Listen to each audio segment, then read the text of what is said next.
o esenciales que existen en nuestra mente a la hora de interpretar cualquier tipo de información, no solamente la Biblia.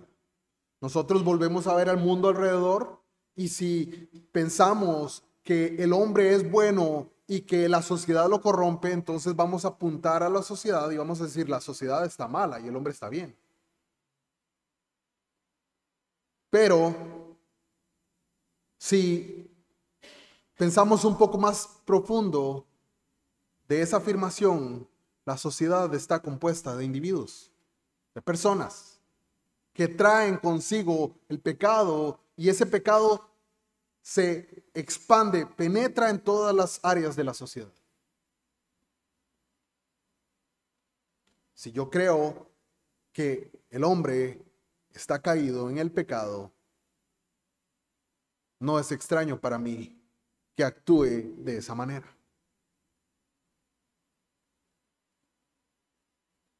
Esto es particularmente visible en la diferencia que tenemos a la hora de interpretar las escrituras. Los cristianos debemos tratar a la Biblia en armonía con su propio carácter. La Biblia afirma ser la palabra de Dios, la revelación que Dios le ha dado al hombre para vivir. Todo principio de fe y de práctica está contenido en las Sagradas Escrituras. Efectivamente, no comparten este principio. Se acercan a ella, primero muchos no creyendo siquiera que hay un Dios. Otros rechazando las afirmaciones que este Dios hace.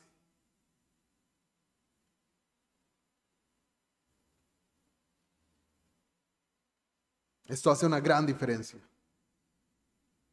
¿Por qué? Porque ninguno de nosotros se acerca a un libro sin prestar atención a la intención del autor. ¿Cuál es la intención del autor al escribir un libro? Bueno, es que Harry Potter se trata de recetas de cocina. Esa no es la intención del autor. Quien quiera acercarse a ese libro creyendo que hay recetas de cocina, va a estar errado y va a sacar conclusiones totalmente erradas a la intención del autor. Es cierto, la Biblia tiene autores humanos, pero en última instancia su autor principal es Dios. Dios mismo es el que ha dado su revelación, utilizando a hombres a través de ese transcurso de tiempo en el cual las escrituras fueron dadas a los hombres, a la humanidad. Y tiene una intención. Este podríamos llamar es el primer principio. La forma de pensar de los cristianos y los no cristianos. La palabra resume esto de manera que diciéndonos que todo aquel que se acerca a Dios debe reconocer que Él existe y que es galardonador de los que le reconocen.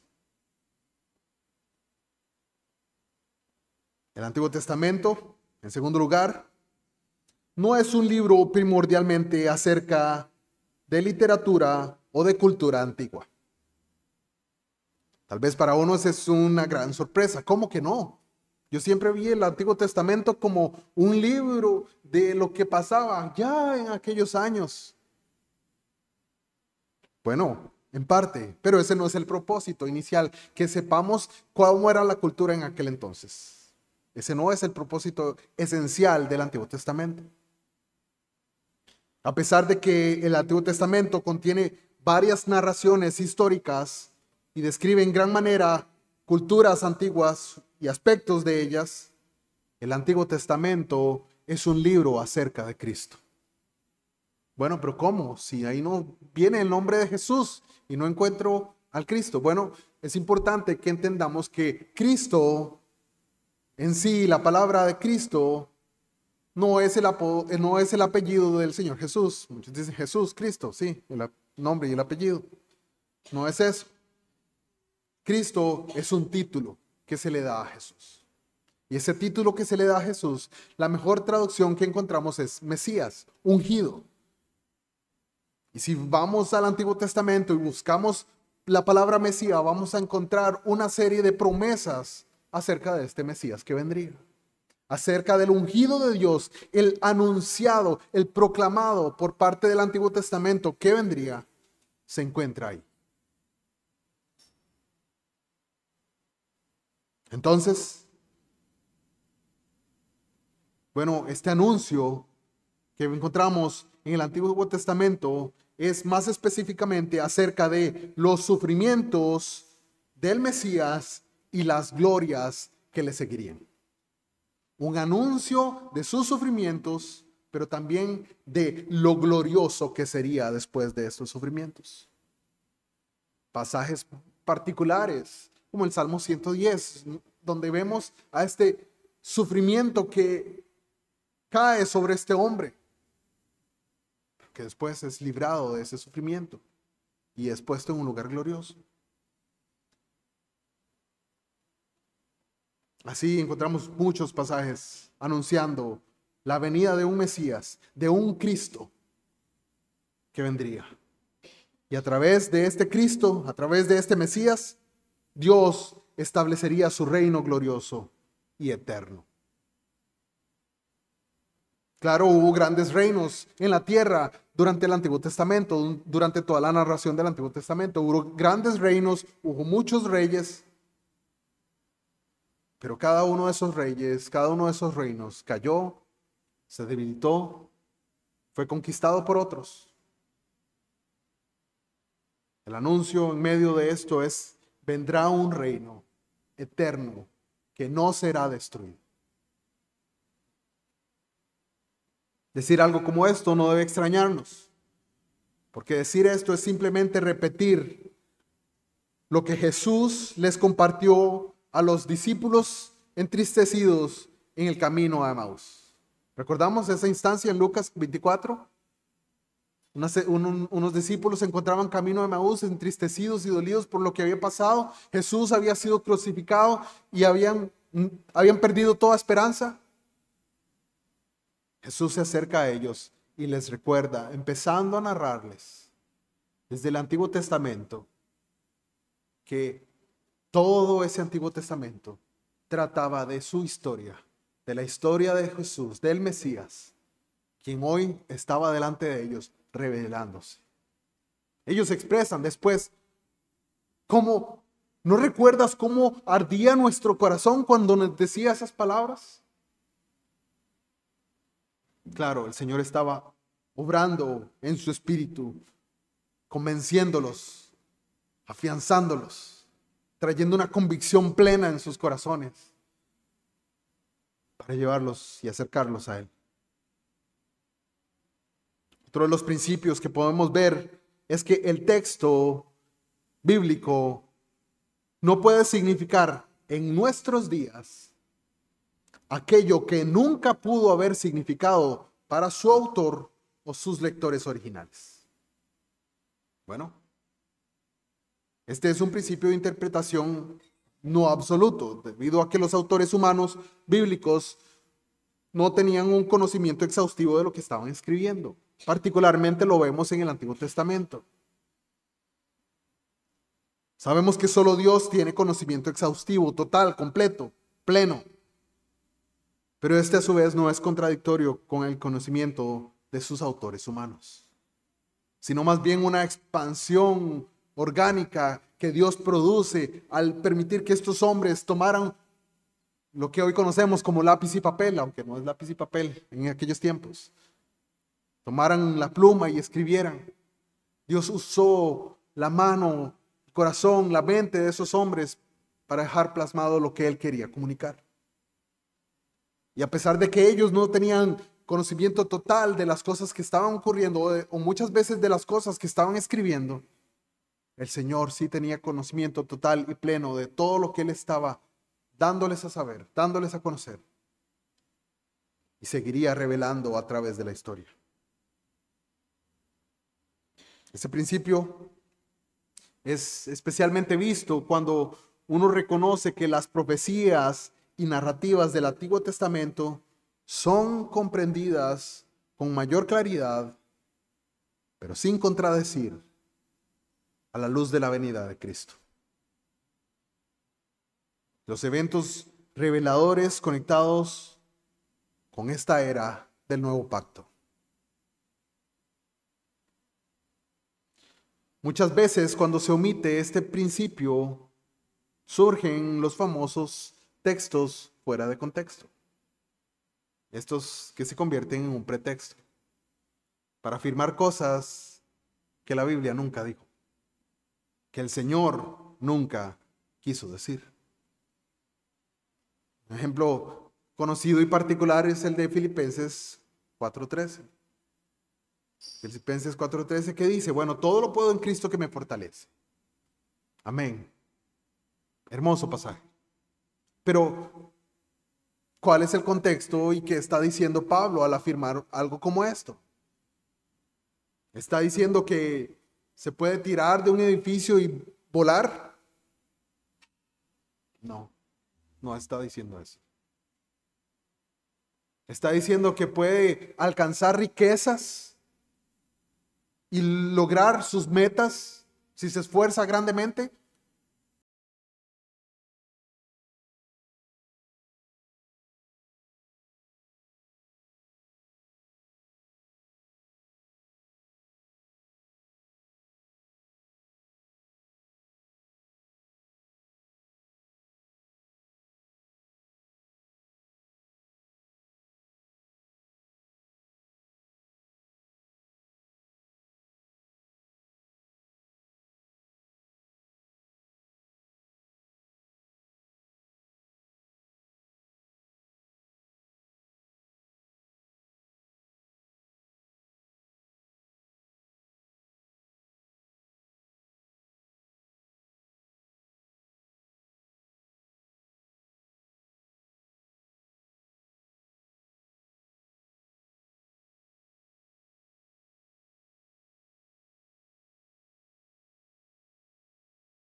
Adecuadamente y entender lo que el Señor nos está dejando, nos ha dado a conocer. Todo lo puedo en Cristo que me fortalece, pone el caballero que se encuentra haciendo pesas en el gimnasio. Eso no es lo que quería decir el pasaje.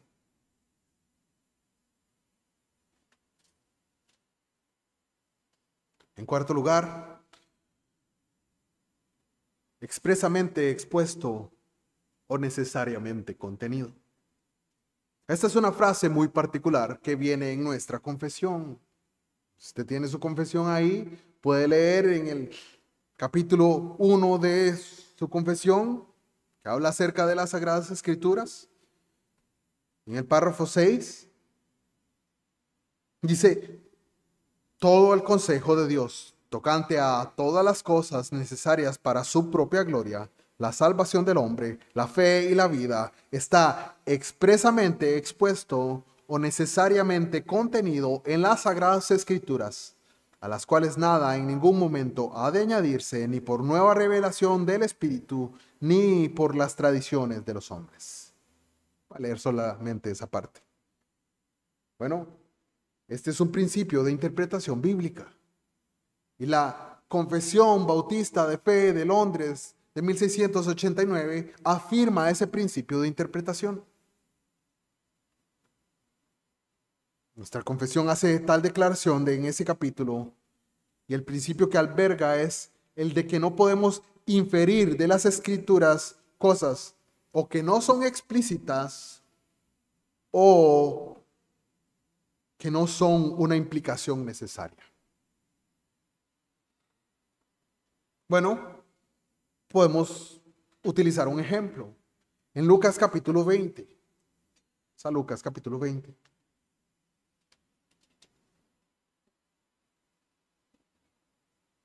Los versículos 37 y 38.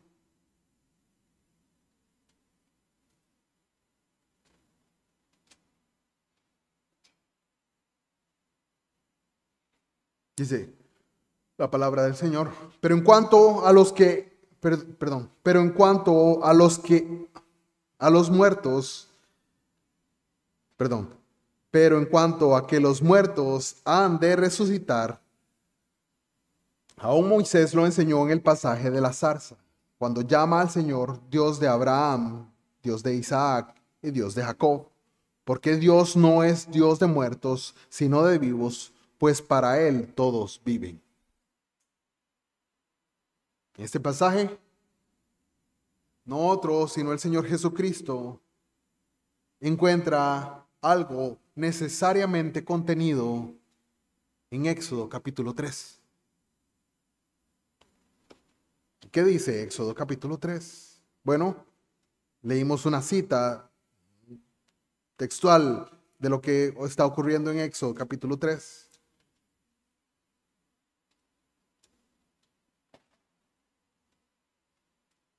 En Éxodo capítulo 3, versículo 1.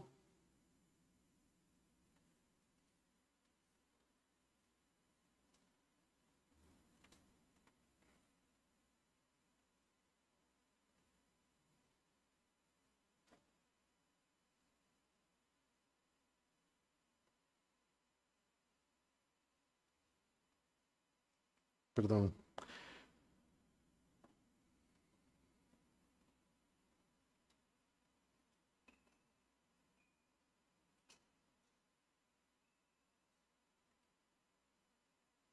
Moisés, perdón, dice el versículo 4, viendo Jehová que él iba a ver, lo llamó Dios de en medio de la zarza y dijo, Moisés, Moisés. Y él respondió, heme aquí.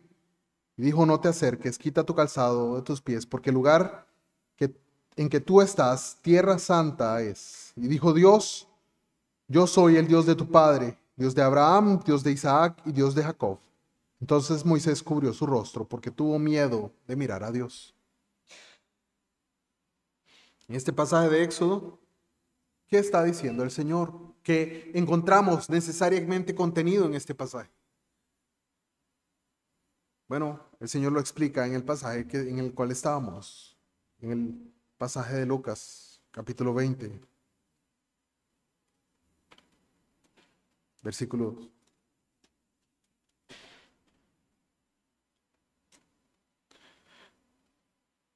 38.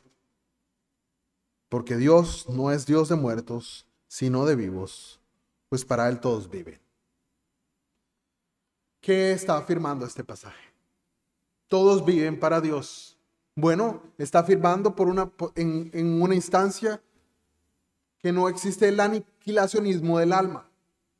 Las almas de los hombres que han venido a la tierra vivirán eternamente, para vida o para muerte eterna.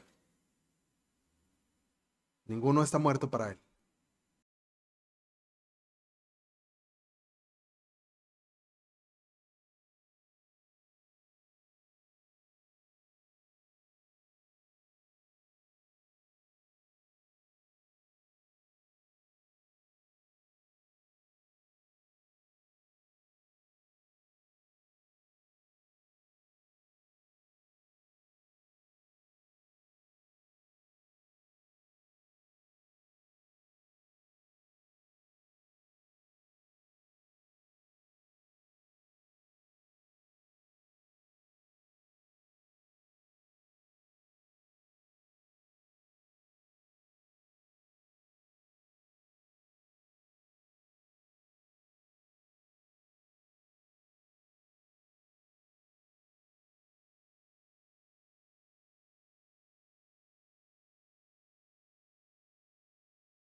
entran la muerte y las dificultades.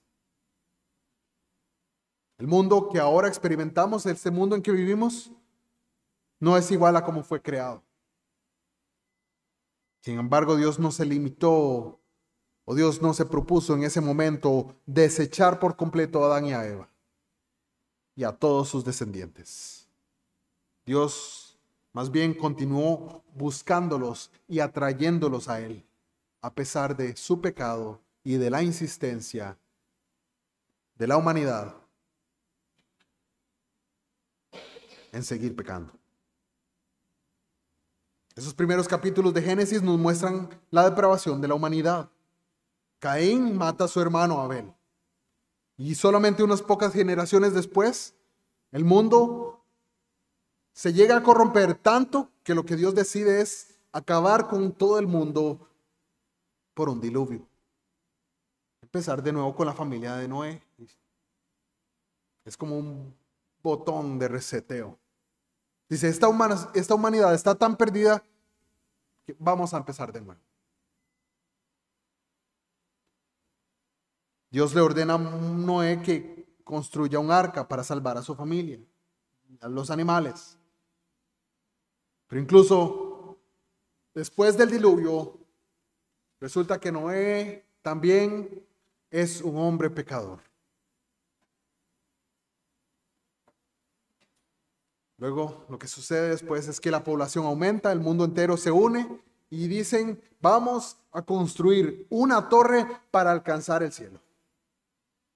Y ese fue el intento de la humanidad para llegar a Dios por su propia cuenta, por sus propios esfuerzos. Dice, vamos a lograrlo y la gloria va a ser nuestra. Vamos a llegar a Dios y nosotros vamos a ser alabados.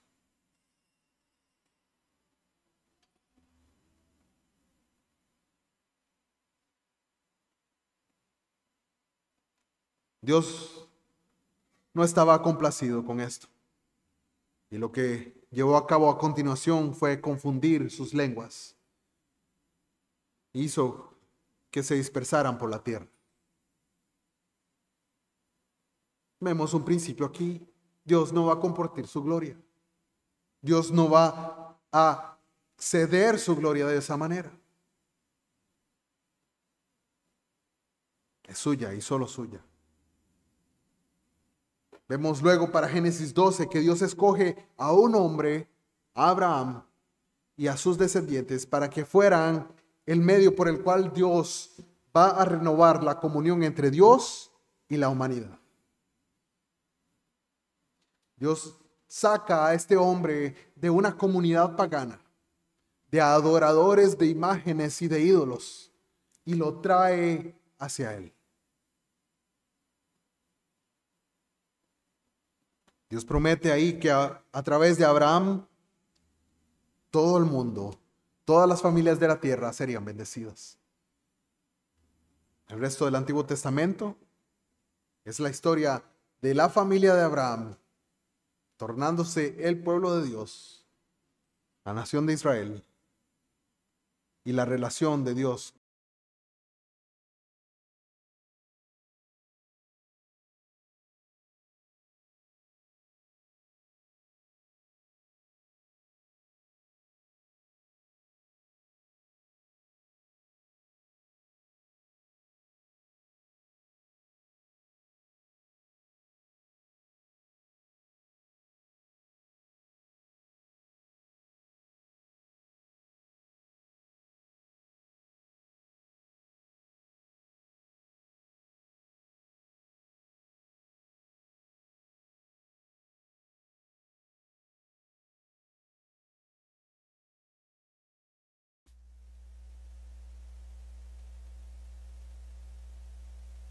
Venden a su hermano José como esclavo simplemente por celos.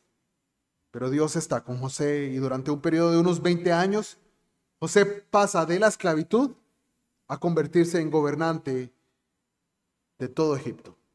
En segundo lugar, después de Faraón. Luego hay un tiempo de escasez y el hambre llega los hermanos de José, aquellos que lo habían vendido, van a Egipto para comprar comida. Se reúnen ahí con José, él los perdona, los lleva a todos a vivir a Egipto, donde tendrán comida suficiente para poder vivir. Después tenemos el éxodo. Los israelitas se multiplican y los egipcios, por miedo, por temor a el gran número de israelitas que hay en medio de ellos, entonces los esclavizan, los someten a esclavitud. Y el faraón ordena en medio de esta esclavitud matar a todos los niños hebreos que han nacido. Una madre esconde a su hijo por un gran tiempo, luego hace un canasto a prueba de agua y lo pone en el río, donde la hija de Faraón viene a bañarse normalmente. Y tenemos que la princesa, la hija del rey de Egipto, encuentra este canasto y decide quedarse con el niño. Luego lo llama Moisés y lo cría como nieto de Faraón. Más tarde, ya adulto, Moisés ve la opresión de su pueblo. Ve las dificultades que sus hermanos están viviendo a manos de los egipcios. Él mata a un hombre egipcio, un capataz, por haber golpeado a un esclavo israelita. El faraón lo descubre y Moisés huye de ese país. Pasa 40 años siendo un pastor nómada en las tribus madianitas, donde Dios se le aparece y le dice, le ordena que vuelva a Egipto y que saque a ese pueblo de la esclavitud. Moisés va al faraón y el faraón se niega a cumplir con las exigencias de Dios. Dios envía plagas a Egipto. Estas culminan o cierran con la muerte del primogénito de cada familia. Sin embargo, cualquier hombre, cualquier familia israelita o egipcia que aplique la sangre de un cordero o de sacrificio en los postes, o sea, en el marco de su casa, de la puerta de su casa, se salvaría. El juicio de Dios pasaría sobre esa casa y no entraría ahí la muerte. Con esta última plaga, el faraón es humillado y le dice al pueblo, salgan de aquí. Moisés lo saca, pero cuando llegan a la orilla del Mar Rojo, el faraón cambia de opinión. Y lo que dice es, vamos y persigamos a nuestros esclavos y volvamos a esclavizarlos.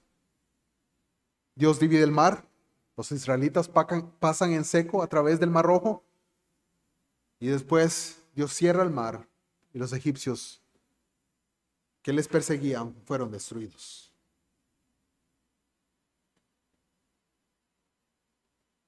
Recordemos que desde Génesis hasta este punto en el Éxodo, toda esta revelación, el Pentateuco, esa revelación que Dios le ha dado a Moisés, Dios se la está dando a su pueblo que está saliendo, que se encuentra saliendo de la tierra de Egipto, saliendo de la esclavitud.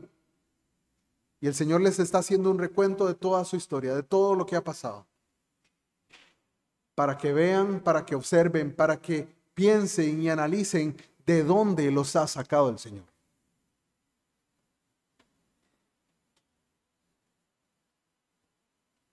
Moisés le escribe estas cosas a una generación en el desierto y con la expectativa de llevarlos y entrar en la tierra prometida. El Señor se encuentra haciendo todo este esfuerzo de revelarle a Moisés y por supuesto revelarnos a nosotros toda esta historia maravillosa. El hecho de que Dios les ha liberado, les ha sacado una y otra vez. Él ha salvado a la humanidad que merece el juicio divino. Una y otra vez, una y otra vez. Es repetida la historia desde Génesis hasta este punto del Éxodo. Pero ¿qué vemos después de este punto en el Éxodo? Que la historia continúa repitiéndose. Después de aquí, ¿qué sucede? Bueno, En el libro de Josué vemos cómo los israelitas conquistan y ocupan la tierra prometida por parte de Josué y de Caleb, quienes son como generales del ejército de Dios, conquistando estos pueblos. Ellos tienen un compromiso religioso de adorar a Dios y lo siguen haciendo mientras Josué está vivo.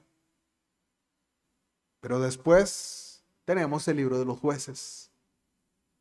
Y en los jueces tenemos una rebelión. La rebelión de la nación de Israel, que ha salido de la tierra, que ha salido de Egipto, de la tierra de esclavitud, y hoy entra en la tierra prometida. Les da abundancia y bendición. Les ha dado incluso muchas veces paz. Pero una vez que tienen paz, se vuelven y agradecen a los dioses de los pueblos vecinos y no al Dios que les ha salvado. La historia se repite con los reyes de Israel. Saúl, con David, con Salomón. Se vuelven de ese amor por Dios a sus pecados, a su idolatría, a sus deseos, del Dios que les ha salvado.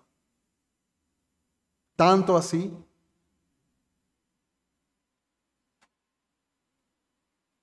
que después en el libro de Reyes tenemos como Dios les lleva al castigo. Dios les había prometido que Él castigaría su desobediencia a su pacto, llevándoles a una nación ajena. Pero aún que estuvieran en esa nación ajena, pasado un tiempo el Señor escucharía su clamor y les salvaría y les rescataría. Bueno, esa es la historia del Antiguo Testamento. Esa es la historia en resumen del Antiguo Testamento. Una y otra vez, Dios siendo glorificado, rescatando a pecadores, rescatando a un pueblo, a hombres perdidos en sus pecados, con deseo de continuar pecando. El Señor los rescata. Y esta es la historia, no solamente del pueblo de Israel. Esta es la historia suya y mía, hoy. El Señor es quien nos ha salvado de la esclavitud del pecado para traernos a Dios, para restablecer esa comunión con nuestro Creador.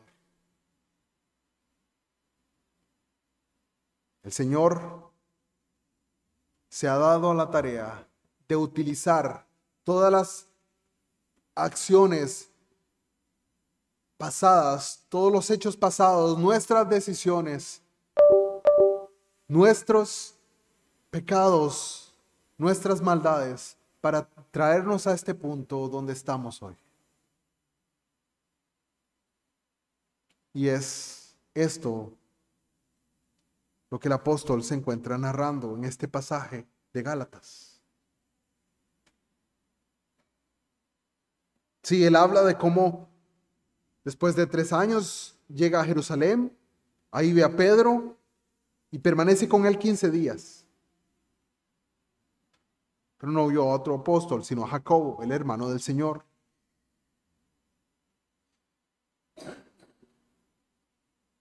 De hecho, jura de que es de esa manera. Dice, después fui a las regiones de Siria y de Cilicia, regiones donde él era conocido anteriormente. Recordemos que Saulo era de Tarso, de Cilicia. Pero en medio de eso él no era reconocido de vista o conocido en persona, dice otra traducción, a las iglesias de Judea, que eran en Cristo. Pero ¿qué escuchaban estos hombres decir? Aquel que en otro tiempo nos perseguía, ahora predica la fe que en otro tiempo asolaba. Y glorificaban a Dios en mí. La historia de muchos aquí es que odiábamos al Señor. Otros tal vez no tanto. pero nos encontrábamos en nuestro pecado, en nuestra maldad, haciendo conforme a nuestra voluntad, no conforme a la voluntad de Dios. Muchos pueden dar su testimonio y hablar de cómo el Señor les ha traído, les ha rescatado de ese mundo. Escuchamos hace un par de semanas los testimonios de nuestros hermanos hoy y cómo el Señor les ha salvado. El fin de esta narración bíblica es la gloria de Dios, que Dios sea glorificado en medio de la salvación de pecadores, como usted y como yo, a través de la obra de Cristo, de su evangelio, de las buenas noticias, de que Él sustituyó en nuestro lugar por nuestros pecados para llevarnos a Dios y reconciliarnos con Él. Sí, tenemos una narrativa plena y completa en toda la palabra, en las Escrituras, acerca de esta magnificente obra de Dios en Cristo Jesús. El propósito hoy de ir a las Escrituras y aprender de ellas es en qué forma podemos vivir nuestras vidas para llevar el máximo de gloria al nombre de Dios, quien merece toda gloria, toda honra, siempre. Por eso debemos hacer conforme a la palabra, predicar el evangelio, hablar a otros y compartir estas verdades que encontramos aquí, anunciarles las buenas nuevas de salvación. Pero es que usted tal vez no sabe o no conoce lo que he hecho. Yo no puedo tener perdón. Si Dios me salvó y me perdonó a mí, puede hacerlo con usted. Otros dicen, pero es que yo no creo esas historias. Yo tampoco las creía. Esa no es una objeción adecuada a las Escrituras. Pero el Señor, a través de la predicación de su evangelio, a través de este mensaje que Pablo no se rehúsa a comunicarles a gentiles, a personas ajenas al pueblo de Israel, es el poder de Dios para salvación. El evangelio. No otros evangelios. No verdades a medias acerca del evangelio, sino el evangelio de Dios. Dios se encuentra hoy en día dándose a la tarea de salvar pecadores de sus pecados y atraerlos a Dios. Y el instrumento que hoy Él utiliza es a su pueblo, es a su iglesia. Él lo utiliza a usted y a mí. Debemos llevar a cabo la tarea que Dios nos ha encomendado, la de predicar el evangelio, la de compartir esta obra gloriosa que Dios ha hecho desde principio a fin.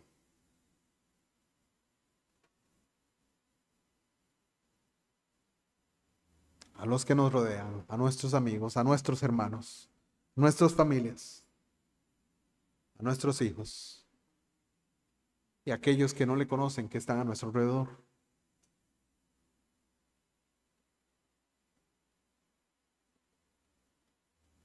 El Señor fue glorificado a través del reconocimiento de estos hombres que hacían y que reconocían que este hombre llamado Pablo o Saulo de Tarso, quien antes perseguía a la iglesia, y es que Saulo no perseguía a la iglesia amenazándola y diciéndole, van a ver. ¿Quién era este hombre? Pablo era aquel hombre que quienes se dirigen a apedrear a Esteban ponen sus vestidos delante de él. Pablo tenía autoridad. Saulo de Tarso tenía esa autoridad. Él se encontraba persiguiendo a los cristianos, yendo a sus casas y llevándolos a la ley. Saulo de Tarso no era cualquier persona que se opone en la calle y te grita pandereta. Saulo de Tarso era un perseguidor de la iglesia.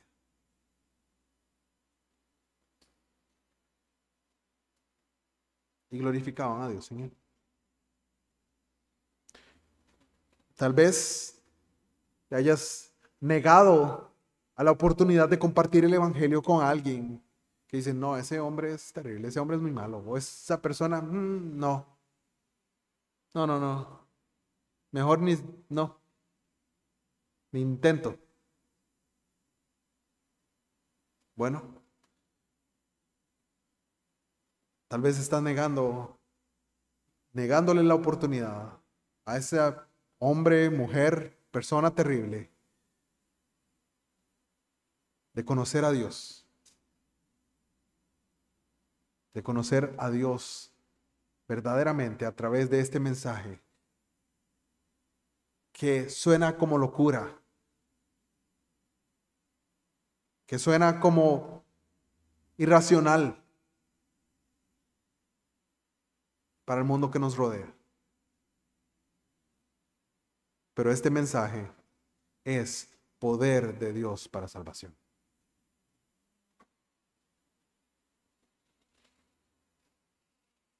Otra de las cosas que debemos hacer como creyentes es buscar que el Señor sea glorificado en nosotros. Que los que nos rodean glorifiquen a Dios con nuestras vidas.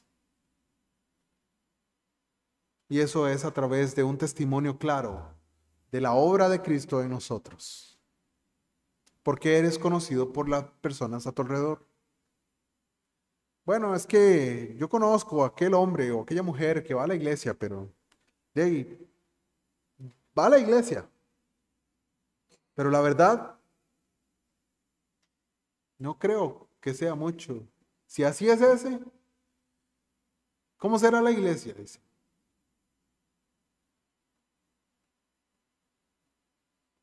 Debemos ser testimonio abierto del Señor Jesús y que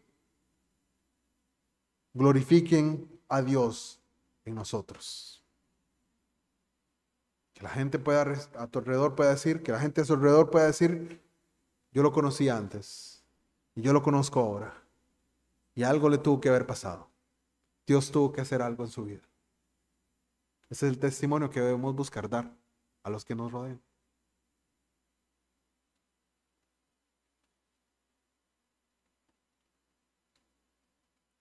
Como pueblo de Cristo, como iglesia del Señor, debemos predicar el Evangelio del Señor. Debemos dar testimonio con nuestras obras de ese Evangelio, de la obra que el Señor ha hecho en nosotros. Como iglesia también debemos buscar hacerlo.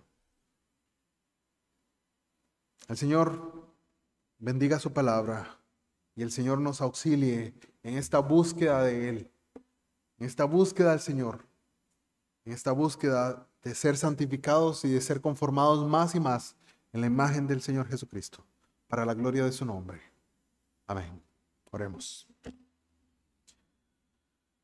Señor y Dios nuestro, gracias damos por tu palabra y por la obra que tú has hecho desde el principio a fin, esa obra milagrosa y maravillosa de salvación por pecadores como nosotros. Dios, a ti clamamos. Necesitamos de tu auxilio en nuestras vidas, en nuestros corazones, para crecer conforme a la gracia que tú has revelado en tu palabra. Ayúdanos, oh Señor, a creer con más devoción, con más alegría, con más sencillez de corazón en tu palabra, en tu obra y en lo que has hecho en Cristo Jesús.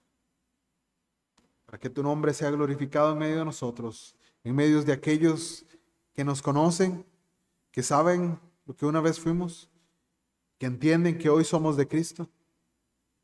También, Señor, en aquellos que no conocen lo que fuimos, que podamos dar un testimonio claro de la obra que tú haces en nosotros y que te encuentras perfeccionándonos hasta el día final, Señor. Sea tu nombre glorificado en esta tarde, en medio de tu iglesia, en el nombre de Jesús. Amén.